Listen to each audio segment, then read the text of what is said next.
ఉచిత ఇసుక పంపిణీ విధానం రాష్ట్ర చరిత్రలో ఓ సువర్ణ అధ్యాయమని కోవూరు ఎమ్మెల్యే వేమిరెడ్డి ప్రశాంతిరెడ్డి అన్నారు. ఇందుకూరుపేట మండలం పల్లిపాడులో ఉచిత ఇసుక విధానాన్ని ఆమె లాంఛనంగా ప్రారంభించారు. పారదర్శక విధానంతో నాణ్యమైన ఇసుక అందించడమే ప్రభుత్వ లక్ష్యమని వేమిరెడ్డి ప్రశాంతి వెల్లడించారు. గత ప్రభుత్వంలో వైసీపీ ఇసుక అక్రమ వ్యాపారంతో 50,000 కోట్ల రూపాయల ప్రజాధనం కొల్లగొట్టిందని ఆరోపించారు. వైసీపీ దోచుకున్న ఇసుకతో పేదలకు 10 లక్షల ఇల్లు కట్టి ఇవ్వచ్చునని అన్నారు. ఎన్నికలకు ముందు హామీ ఇచ్చినట్లే చంద్రబాబు ఉచిత ఇసుక పాలసీని తీసుకువచ్చారని చెప్పారు.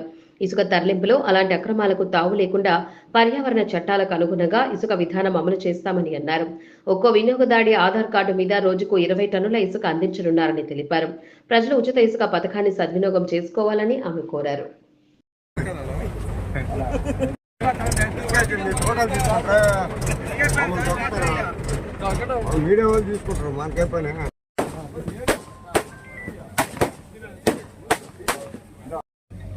ఈరోజు ముఖ్యమంత్రి చంద్రబాబు నాయుడు గారి ఆధ్వర్యంలో ఆంధ్రప్రదేశ్ రాష్ట్రం ఓ సువర్ణ అధ్యాయానికి వేదిక అయింది.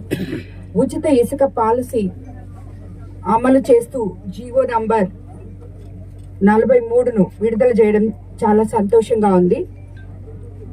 దానిలో భాగంగా ఈరోజు కోవూరు నియోజకవర్గంలో పల్లిపాడు రీచ్ లో ఇప్పుడే మనము ఉచిత ఇసుక మొదలు పెట్టడం జరిగింది.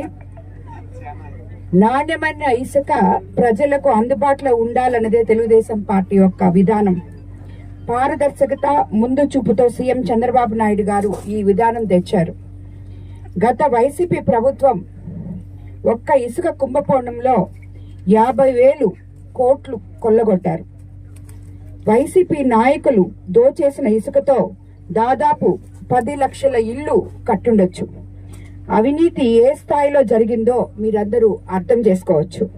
కాబట్టి అలాంటి పాలసీని రద్దు చేసి ఇసుక అక్రమాలను నిరోధిస్తూ సీఎం చంద్రబాబు నాయుడు గారు నూతన విధానాన్ని తీసుకొచ్చారు.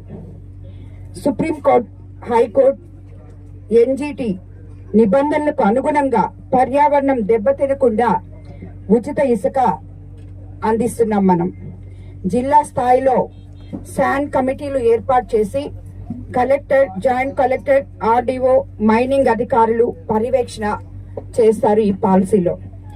అదేవిధంగా పేదల పట్ల